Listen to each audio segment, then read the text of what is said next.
Welcome to another edition of Vigorously with me, Val Kleinhands, where we chat about a bunch of things, really. But today we're going to do a little bit more social media and pop culture with Meredith Lynch. Please welcome her. She is a writer, TikTok sensation, and comedian. I don't know how she does it all, but I'm glad she's here. And she fit me in today. Meredith, welcome.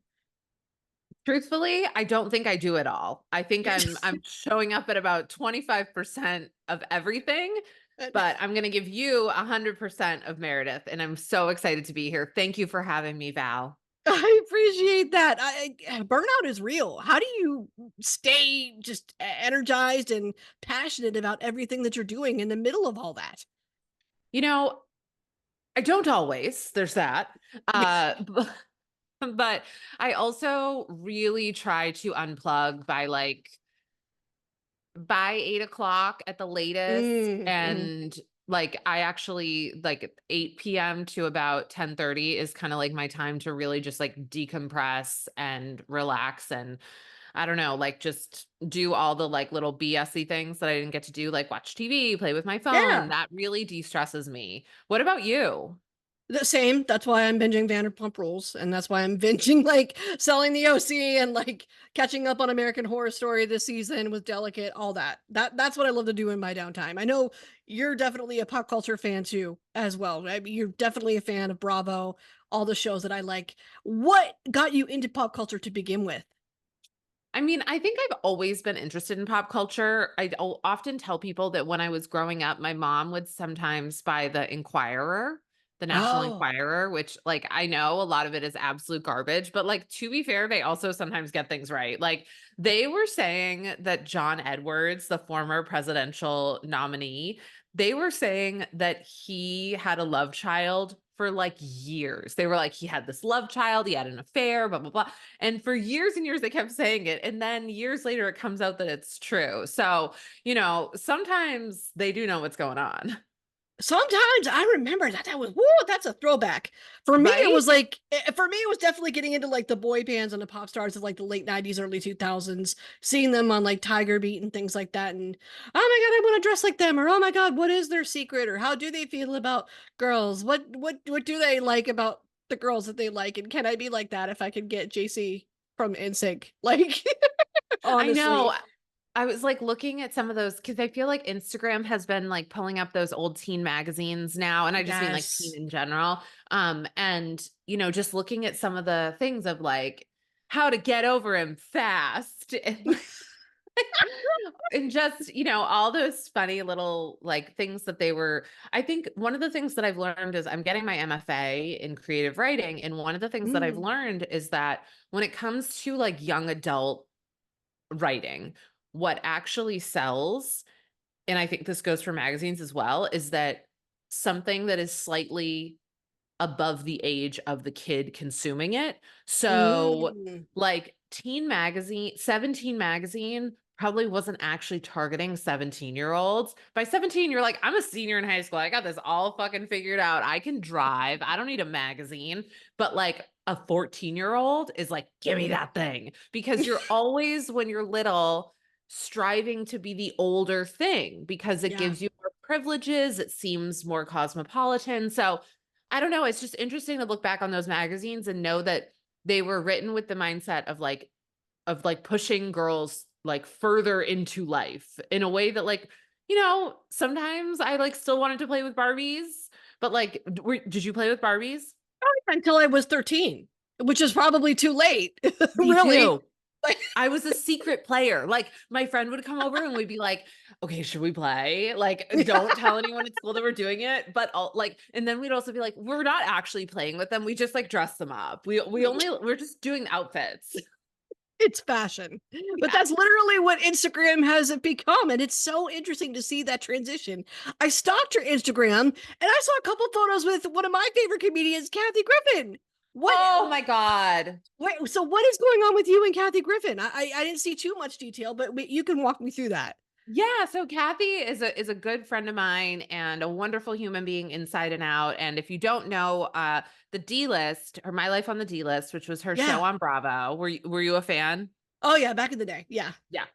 is actually it was just actually added to Peacock a couple weeks ago, so you can watch those episodes. And it's a fantastic reality show for people who are Bravo reality stans.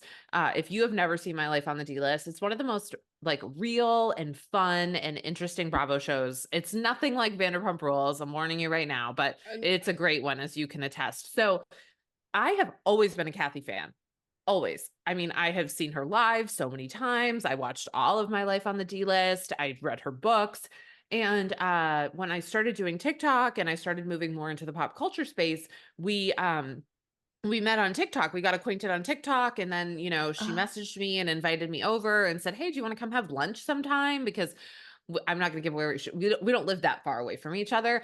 yeah. So anyway, we ended up hitting it off and become good friends. And I had a blast. Let's see. A couple months ago, I actually went with her for her Boston leg of her tour, her New England leg of her tour, and just tagged along as her plus one and had such a great time. And it's so fun to be with her. And she's just also really smart and funny. And we spent Mother's Day together, which was so much fun. Went to the farmers market, and she's just become a great friend to me, and I feel so blessed to have her. And sometimes people, you wonder what certain people are like in real life, and Kathy is just the real deal. So smart, so funny, so talented, Well, and a that's the good thing is friend. like, that's wonderful to hear. They make her out to be this polarizing figure, and I don't know. I never knew that I could speak on it one way or another. It's not fair. I don't know her. I don't know her the way that you know her. But I've always wondered, and I've always been curious to get like that inside scoop. That's so fun. What the initial reaction when she sent that first DM? Did you like pee your pants? I mean, I Oh, can't imagine. totally. Totally. I was like, wait, what? You want me to come over for lunch? Like, and I didn't grow up in LA. I only moved here a few years ago. And so I was just like, this is crazy. Like that you want to have lunch with me, that like you even know I exist.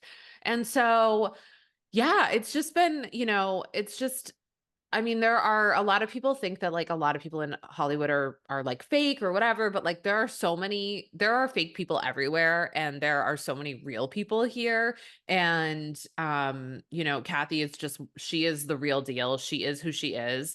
And she has been one of the episodes of D-List that's my favorite, if people want to watch one that's really moving, is Kathy goes and visits a corrections facility. She visits a prison, and she visits a women's prison, and has like real I mean, I think this is more common with like a lot of these sort of like, Mm, reality shows and stuff, but she goes and like and she does, has these really tough conversations with these women. And mm. one of the things I learned from it is like she was like, it's almost always like a guy who ends up getting a woman into prison. Like they drove the car so they could get drugs. They drove the Ugh. car after the route. And like, so it's like women are like constantly exploited. And I was, probably in college when I saw that, and it was just blew my mind.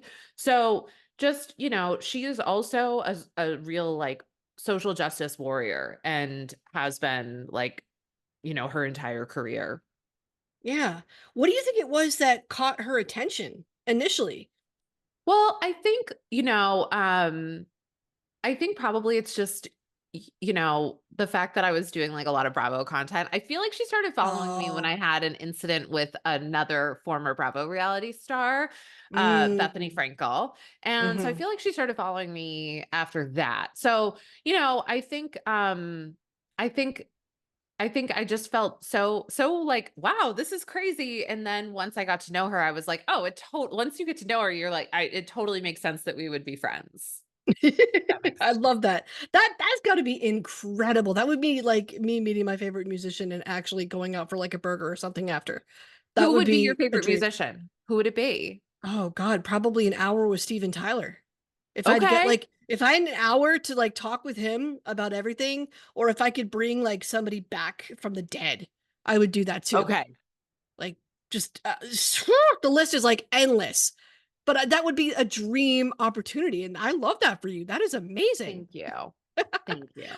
Well, so you alluded to the Bethenny Frankel thing. For anybody that has no idea what that is, back in 2022, she sent you a cease and desist letter for alleged defamatory statements.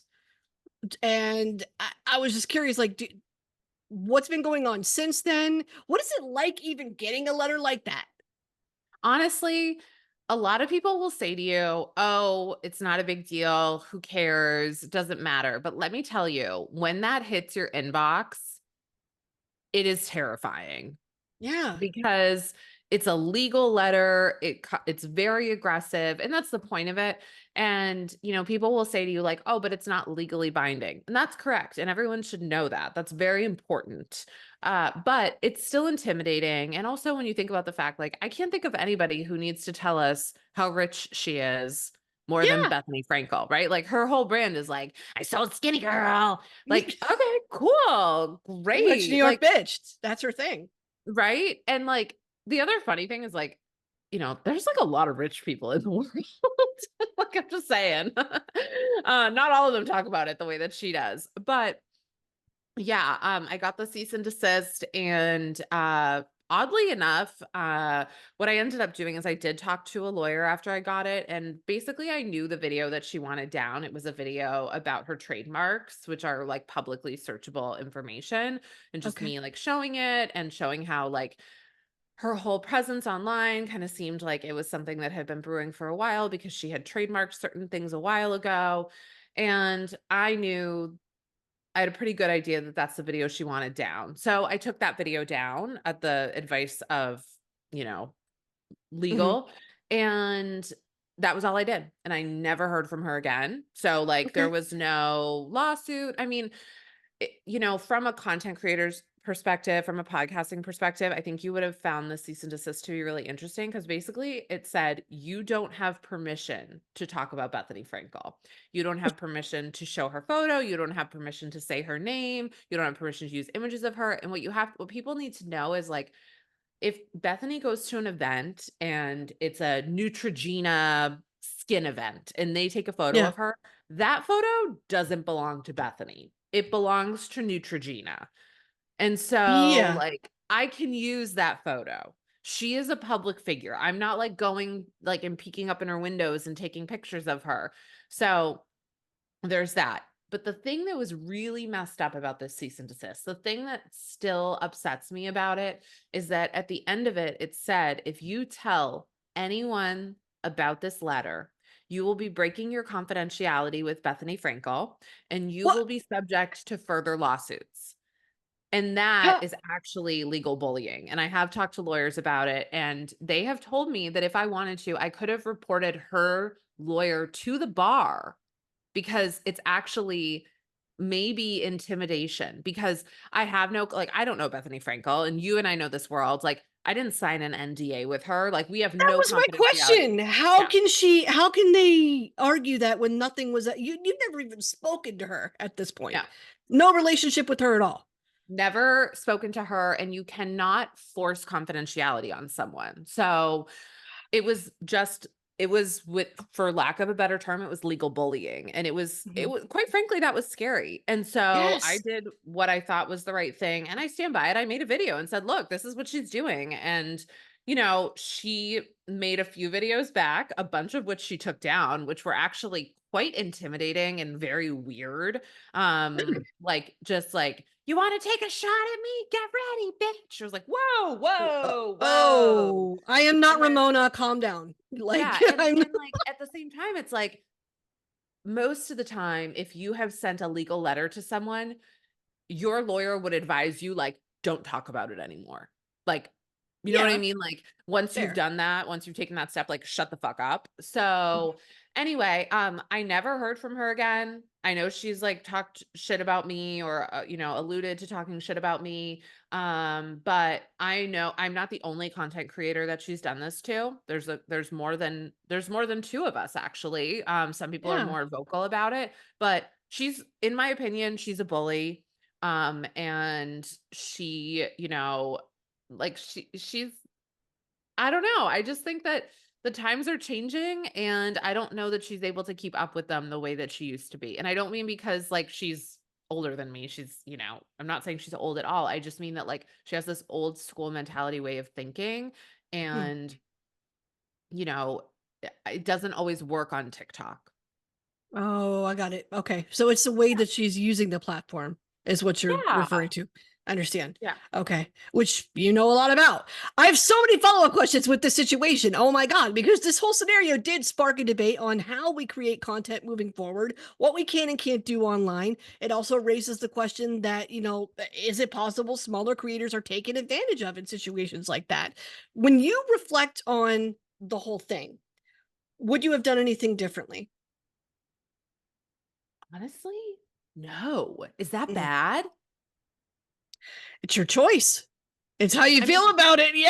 I didn't get sued, Yeah. right? Like, I mean, I guess one could argue like I shouldn't have made the videos, but like, Well, how would you know? why? How You would you know? know ahead of time that she would take it there? Nobody knows. Right. And you're assuming this is public content, this is fair game, may even be fair use if I'm critiquing a show or some or a form of art, for lack of a better term, that's out there for public consumption. How does one even respond to a cease and desist letter? Like, do they detail? You put it as though you figured out what it was that she took issue with. You thought it was a particular video. The way you solved it was you just took it down, and that was the end of it. But Mhm. and when you get a letter like that, I've never gotten one, thank God. But when you do they detail what it is that they want you to do so that That they are one happy?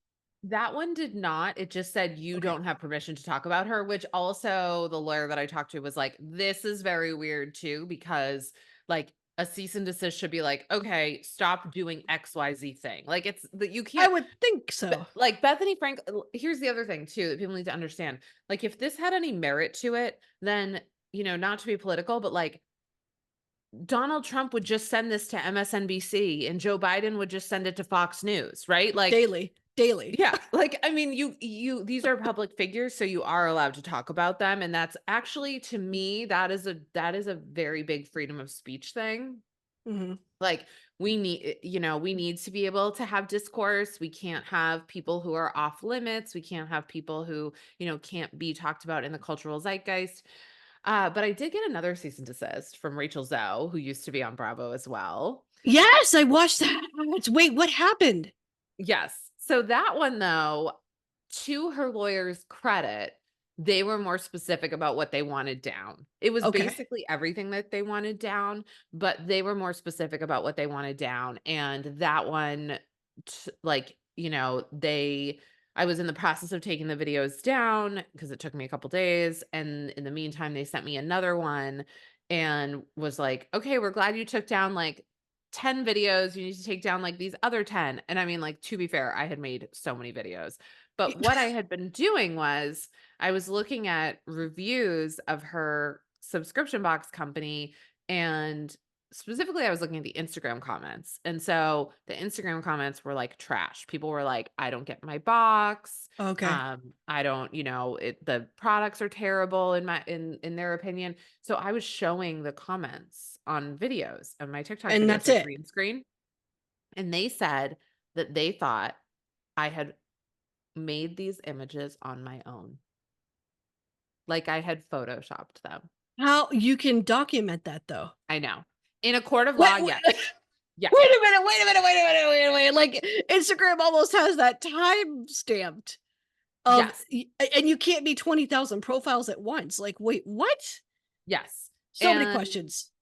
so, yes, and if it went to court, a judge would probably say null and void.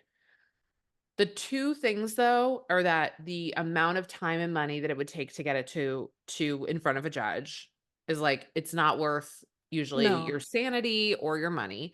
And a lot of times people will say, well, you can get your money back. So basically what you can do is you can say, well, this was like an unlawful lawsuit. So let me get my lawyer fees back. I don't want to deal with that. I don't want to pay a lawyer up front for all of that. I don't have that. Like, I don't know what kind of money people think I have, but it's not that. So, Mm-mm. it's not a lot at all. So there's that. And so that one, I did just take them all down, Mhm. and I did, work with a lawyer on that. And I don't know that I would do anything differently there, except because that was the first one I ever got, and you never forget your first. I think I was so scared when I got that one. Like, I honestly, just to be totally transparent, like, I felt like I had ruined my life when I got that one. Oh, so When I got Rachel the came Bethenny, before Bethenny? this is before Bethenny, like, Okay. August, and this is what I think. I think Bethenny, like, because that kinda got picked up and people knew that it happened and, the cease and desist and took all the videos down. I think Bethenny was like, "Oh, she gets a cease and desist, she'll take everything down. Okay. So Things let are me just puzzle send her pieces are one." coming together. Okay. Yeah. But that one that I got from Rachel Zoe was so scary to me. Yeah. And I still stand by what I shared. And I said, like, she's running a business that is, taking advantage of people Mm. and not selling a good product. And last August, so a little less than a year ago, I got contacted by someone, and this is very well documented, a woman who owned a small business, Laud the Label, who had done a deal with Rachel Zoe's company, Mm. and they were not paying her. And I made a video about it, and she did end up getting paid, but it had been months. And I also have documentation of other vendors writing in the comments of her subscription box company being like, "Hey, where's our money?" Ooh. So Ooh. she, So in my opinion, is shady. the first woman that you mentioned, she brought that information to you in hopes Mhm. that you would bring it to the public. Yeah, so, like, basically, it had been, like, a year, almost a year since my whole thing with her, and she was like, Mhm. "Hey, this is going on," and she showed me Mm. her proof, and I was like, at first, I was like, "I don't know if I wanna do this because, like, I don't wanna," but I just felt like, "Oh my god," like, women get screwed in business all the fucking time, In life. and it pisses me off. Yeah.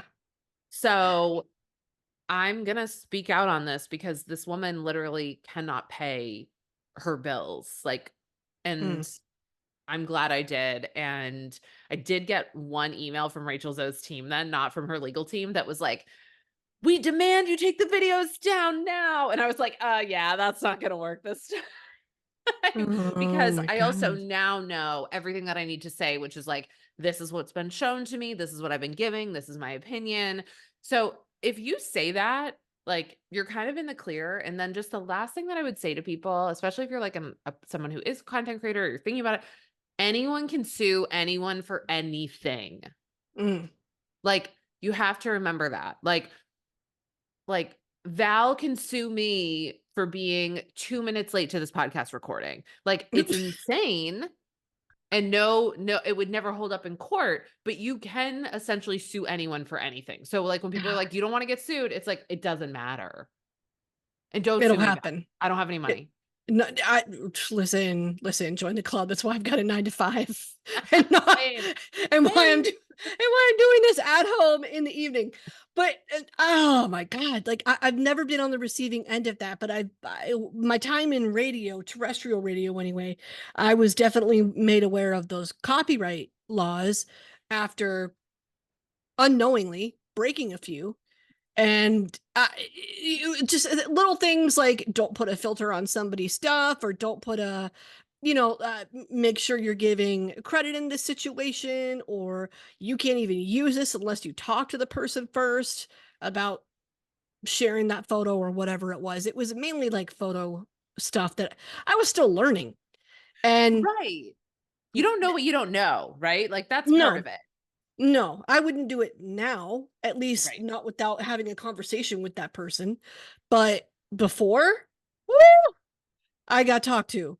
I got talked to, and I get why, but it also terrified me too. It's a scary thing when you're threatened with legal stuff, on top of not really having a lot of experience with the situation itself, or knowing the laws, or knowing really what's going on.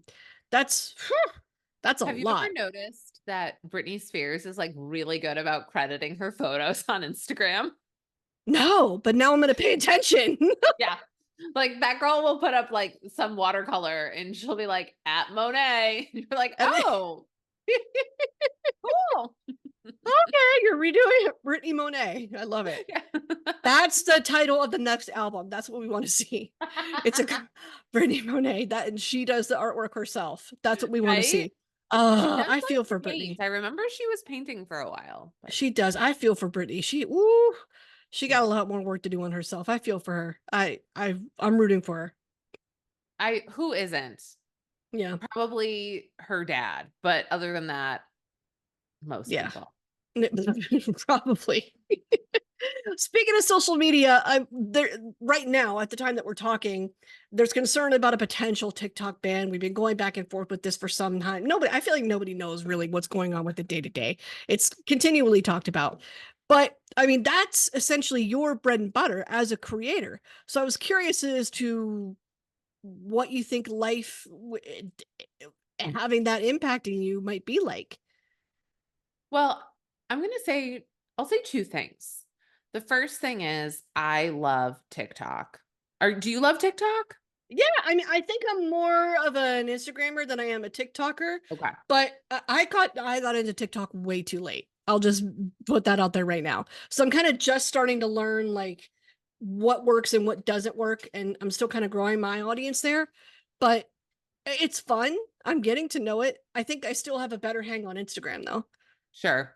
Yeah, I mean, I love TikTok. I know it sounds silly, but it truly changed my life. I made a TikTok video in February of 2021 and it blew up and it was a makeup video. And Okay. since then, like I mean, I liked social media before, but I don't even think I had a public account then. Like, so I was Mm, like, had never done any of this stuff before. And I moved to LA in December of 2020, like peak yeah. pandemic, dark days. And I was, like I was lonely and I started making TikToks and then I made, connections through it and I've met people through it and like both IRL and then like on the internet. And it's just been this really incredible experience. And I think it's an app that's so unique in the way that it connects people Hmm. because the algorithm I think is quite different. And so I Yes. think it platforms people who might not normally have a platform, self included.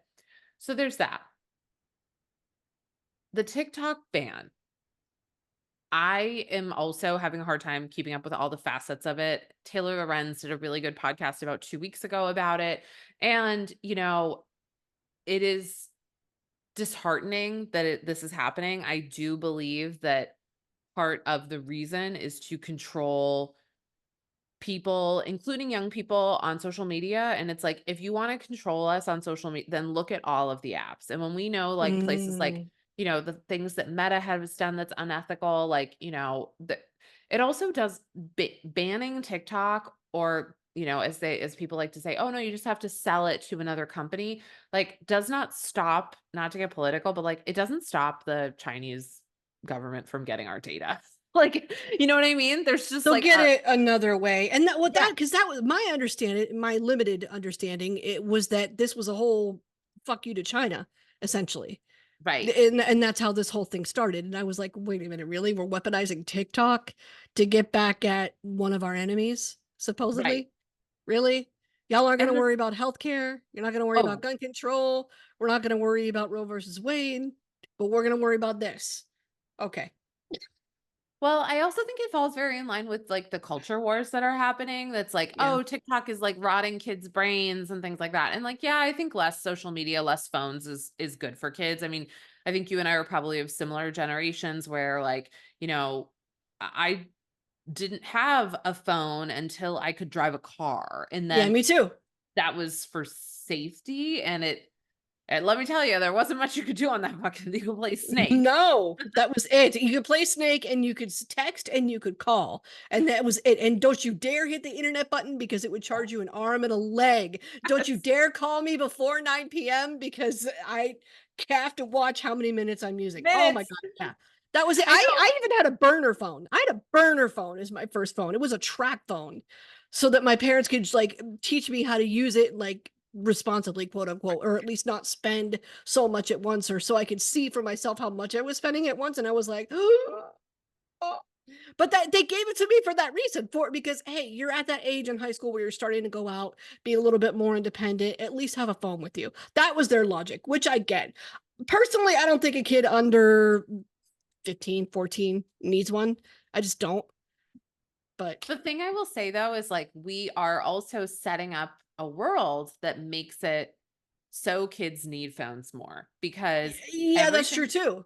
like every you go out to eat now and it's like I mean when I was like 11, 12 years old, like I would go to the pizza place by myself, not by Mhm. myself, but like with my friends. Everywhere you go now, it's like, oh, you need an app. You have to order on your Right, phone with the right, right, app. right. And like the other thing I'd say is like the way in which like, now if you're a two-parent household, pretty much both parents have to work unless you're super wealthy. Mm-hmm. So that means like you are home alone maybe more in the day. You are trying to like connect with friends more and they're texting and it's like, you know, I also think like some of this is very circumstantial, right? Like some of It this is. is, how have we made kids too reliant on phones because we've become so reliant on them, right? Like, Mm-hmm. so the modeling of it as well. So there's that. But then the other thing I'd say, and this might be a little controversial, is I already felt like TikTok was changing in a way that wasn't good in the sense that there has been a huge shift on TikTok to move to TikTok Shop. And Oh yeah, I noticed that. have you noticed that? What are you getting? Yeah, What's the it product? well, it's late. It's just, well, for me, it's shampoos because I care about the hair. I care about my hair. That and like vintage Van tees. That's the things that I like search. So it's feeding that to me. Wow, it's so wild because I'm not getting hair care. And I do like hair care, but I'm getting a lot of, how you just have a sweater that sweaters? I'm like, no, I don't. I don't know how you have a sweater that sweaters, but you're about to tell me. Yeah. But like I think that in China, live shopping is really popular. It's a Mm. huge market. Hmm. And so I think the idea is to grow TikTok shop because like that's where actual money is. And the thing I've also noticed is that like brand deals are pulling back because now they'll just put their product on TikTok shop. Yeah. And my cautionary tale for people is like do it if you want to, but like look at those numbers. A lot of times now I'll see something that's like, oh, you get $1.20 in commission and like how many have been sold so far? 40. So you're like, okay, so this company has paid out $40. Mm. Yeah. What's Think your about that. ROI? Yeah. Give it a minute. So what I think is, I think the future of social networking, and this actually is gleaned a little bit from Taylor Lorenz. I talked about her earlier. This is something I heard her say is like, this is going to be about the next wave of social media is going to be about smaller but more engaged communities. Yes. So think Patreon, Substack, Discord. I just signed up for this thing, Buy Me a Coffee, which I'm obsessed with. Oh, I've heard of it. Yeah. Yeah, that like helps fund creatives work. And so to the long-winded answer to your question is what I've been trying to do is move more into my podcast that just launched, Oddly Specific, Yeah. the only podcast that covers everything from private equity to Pete Davidson. So I have that, and then my Patreon, and just trying to do things like this, like hopping on with you, Val, because I do think so some types of social networking is always going to exist, but I do think the apps slowly get replaced or burned out or whatever. Like, are Yeah. you still on Facebook? What's going on No, with your Facebook? barely. Barely. I'm using, I'll put it to you this way. I use it mostly to, because most of my immediate family and my really, really close friends are in other parts of the country. So I pretty much use Facebook as a way to keep in touch with them. But Right. as far as building my brand, building this podcast, no, I'm not really using Facebook for that, other than here's a link, have fun. But like 15 years ago, if I'd been like, It was everything. right? Hmm. Absolutely. I remember doing my college radio show and being like, Facebook update, I'm live now. Here's the link. Like come listen. And it was me on my college radio station. But yeah, it's interesting to see how that transition. And then I feel like, I don't know, somewhere around 10 years ago or so, we started to switch to Instagram, Mhm. and that became the thing. And lately it's been TikTok and somebody, it's kind of like football is how I describe it. Every team has their dynasty period for however many years. It's the same thing with social media platforms. Every social media platform seems to have the amount of time that they reign supreme. And then Yes. something else comes in, something else takes over. I don't know if it's that way by design, but that's just what I've seen. What do you think is like the best one so far that you've experienced? My favorite truly is Instagram. I feel like that's where you get to be a little bit more real. I mean, I'm also a female between the ages of 24 and 45. So I think like most of us, Right. a lot of us anyway, are on either Instagram or TikTok, one or the other. And Yes. I just I kind have of to naturally admit, found that way. my glory days were definitely on MySpace. Yes, absolutely. Glitter backgrounds, My Chemical Romance, angled selfies. Yes. Yes. When I first got in MySpace, I was like, this is amazing. Well, Like, it needs to come back. It needs to come back. honestly, I actually think that Gen Z would love MySpace. I do too. It was so fun, but like it was also really fucked up. I don't know if do you remember the fact that you could like number your friends? Yeah, top 8.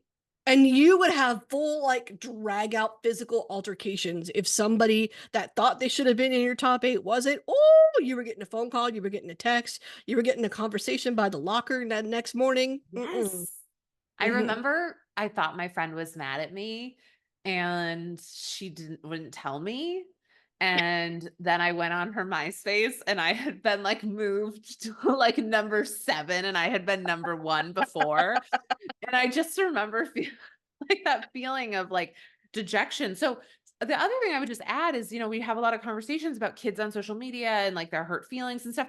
Let me tell you, when people would move you around on the top 8, that fucking hurt. That would It fuck was you real. up. It was real. So we have constantly been dealing with this. And like people would send mean messages to each other on MySpace. People would send mean AIM messages. It's Yeah. always been happening. Mm-hmm. It's just that the vehicle changes. Right. And I would think with how long it's been in existence, just the concept of social media and the internet in general, I would think that we would have more in-depth conversations as to how to protect our mental health in those scenarios. Because it's not TikTok. Yeah. It's not Instagram, it's not Facebook. It's just all of it. The experience of getting to be anonymous and say things anonymously. But then again, like I had some fucking shitty notes in high school. Like you said some shitty things to your face too. Like that wasn't fun Oh, either. I honestly, at the no. end of the day, I might prefer a mean DM to like someone at the lockers being like, fuck you. Yeah, like, how dare you? I mean, thankfully, that only happened to me like one time when they were like, excuse me, you moved me to number 5. I was number 2 or whatever. I had that conversation one time. But then I had a really good moment when I went through a breakup in high school. And I literally switched like in a relationship to single, I'm done with you, I hate you, blah, blah, blah. And then bestie's on the phone. What's up? What did he do? What happened? Because she saw me change the Right? relationship status, and I was like, thank you, I need you. He's being an ass. Like, What a way to soft launch your breakups too. yes. I remember this guy broke up with me in college and like I think by the next day he had changed his status and I didn't even Oh know. And my someone God. called, my friend called to tell me. She's like, don't you think it's a little harsh that it wasn't even 24 hours and he'd already updated it? And I was like, I don't know what's worse, like him doing it or you calling me. Like I can't fucking decide. Don't draw Those were dark attention to days. it. Yeah, don't draw attention to it. I don't want to be. I'm the one going through it, man. I know. But yeah, like, I mean, now people don't do that. Like, I think that's the thing Gen Z probably doesn't understand is like you used to also, it's so weird. I was thinking about this the other day. Remember on Facebook, you used to put like if you were interested in men or women, Oh, that's really a throwback. Yeah, that was from like right? its beginning, if I remember right. Like also That too, was a like how while ago. fucking weird that it was like now imagine being on your Instagram. Well, I guess like sometimes people might put like if they're part of the LGBTQIA community, but like no Mhm. one would ever write like interested in men. No, I mean they might put their status like married to blah blah blah Right. at at whoever, but interested in, man. I don't know if maybe they did that because Facebook at that time was aimed toward the college crowd, the high school crowd, and they thought this is who's going to be using it. And no, at that age, you're not quite committed yet, for lack of a better term. Right. So And it, also it I would think make like it was sense. supposed to be about dating, right? Yeah. And now it's boomers dating on Facebook dating. And being like, Ron, I tried to call you. Here's my number. You can call me. And it's a post to like their entire The friend whole group. yeah. Like, Don't worry about China. This woman has just put her social security number she on her cover photo comments, honestly, it's this weird, like, I want to make life more convenient for me, but I'm also making it harder and I don't realize it. right? That's that's what I'm seeing.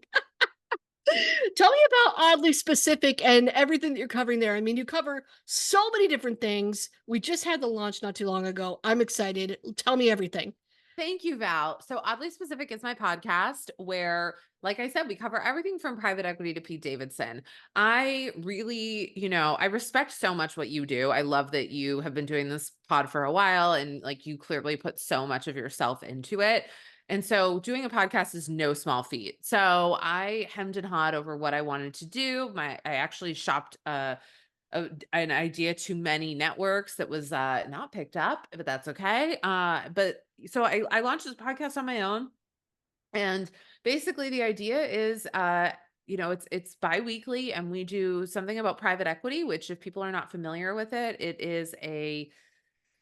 it's a financial way of doing business that is kind of running the country into the ground, in my opinion. Mm. And we look at that, and then we have a fun segment that is called Down to Clown, where people just come on and get oddly specific with me about something. So, to give you an example, our last episode, we had Senator Elizabeth Warren on talking about how Yes. private equity has come into hospitals and the decline in care that's happening there.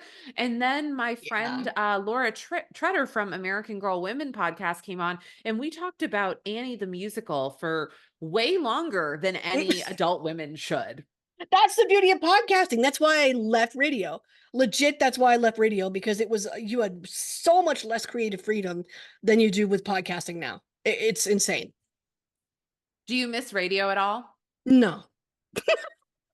No, I don't. I'll tell you, I miss the act of doing it, and that's why I podcast now. I miss the Yes. act of broadcasting. I miss the act of building a community and building a fan base and talking about music or pop culture or shit like that. But I don't miss the bureaucratic backdoor meetings where decisions are made and corporate leads it all, and it's all numbers based and ba ba ba ba ba. I was like, I thought this was going to be me breaking independent artists and having a hell of a lot of fun, and it's almost famous and we're on a bus and I'm interviewing people. Like, that's in my head, that's what I 40 pictured. And years then ago, that's what radio was, though. Like, it that's what, was.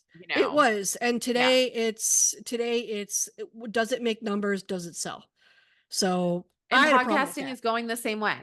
Yeah. Of That's course. so, we need people like you who are just like, who, first of all, know their stuff, but second of all, have the chops.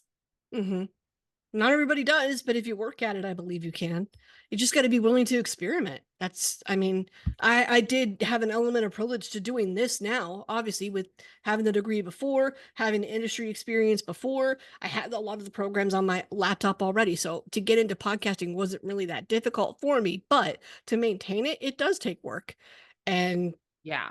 if you're willing to put that in, and if you're willing to have fun and experiment and try different things, go for it. Do it and see what happens, and you will build your own audience. Easy. As long as you continue to be yourself. I'm sure you've learned the same thing in all your creative endeavors too. Yeah, and I mean, I think that's one of the biggest things. Like, I think that's why I've had some success on the app. Not, I'm nothing like, I'm not a million followers or anything, but you know, I am kind of who you see on the app. That's kind of who I am in real life. I'm old enough. I'm not old, but I'm old enough that like I don't really care if people think I'm cool anymore, which is so fucking freeing. And if, Yes. you like me, that's awesome. And if you don't, that's cool too. And I also would say, like, I have people who tell me I love everything about you except I don't agree with you on XYZ thing. And I try to Mm, remind people like, that's life. Like, I don't agree with anybody in my life on XYZ thing. There's things I don't agree with my husband on that are, there's things I don't agree with my family on, and I'm close with them. Like, you're not going to agree with everything about every single person. mhm. So, if you want to start a social media account where you're going to be more of a, online presence, like show up authentically and people will be able to tell. Because the other thing is, people can't always put their finger on it, but people can smell bullshit. I will leave that too. And then I talk to creators that are really like grinding and they're paying to promote their stuff, or they're paying to have like their post sponsored so it reaches a new audience. And it's like, and then they come back to me later, ooh, I'm getting a lot of negative comments and I'm getting a lot of backlash. And it's like, well, that's because you're not finding the right audience. You're paying to have this put out to anybody and everybody, and you're not for anybody and everybody. Right. You're And like we said, if it's going to be about smaller communities, keep that in mind. Your growth might be smaller. And also, like, don't pay to boost your posts. Don't pay yeah. for any of that stuff. That stuff is just all these apps taking your money. Not anymore. I mean, well, I won't do it anymore. I did in the very beginning because I Yeah. was hungry and wanted to grow. I think a lot of us experimented Oh, with I it. totally did. But then I realized like it doesn't actually get you genuine engagement. Right. No, not at Yeah. all. What is next for you? What can we look forward to coming from you? Well, you know what? I have some comedy shows coming up. If you're in the Southern California area, I have a show on. It's probably too late by the time this comes out, which is okay. But I have a show tomorrow night with Billy Lee from Vanderpump Rules, which I'm very excited about. Yes. Yes. Yes, Yeah, yes, yes, really yes, yes. excited. She and I will be up in Santa Barbara with a couple of other people. And then May 25th, I have a show at the Crow in Santa Monica. That's a $10 show. So if you're around, come to that. June 9th, I'm performing at Tao here in Los Angeles as well. I'm in the Laugh Riot Girl Festival. It's a 10-year anniversary. It's my first festival. So if you're in Southern California, would love to see you at one of those. And of course, Oddly Specific, would love to see you over on my podcast, Oddly Specific, available wherever you get your podcasts. Yes, absolutely. And we need a tour with Kathy too. I think that's on the list. That's on the Oh, list. for sure. I love it. Meredith, thank you for your nuggets of wisdom. Thank you for sharing everything you have. Thank you for your time. Thank you.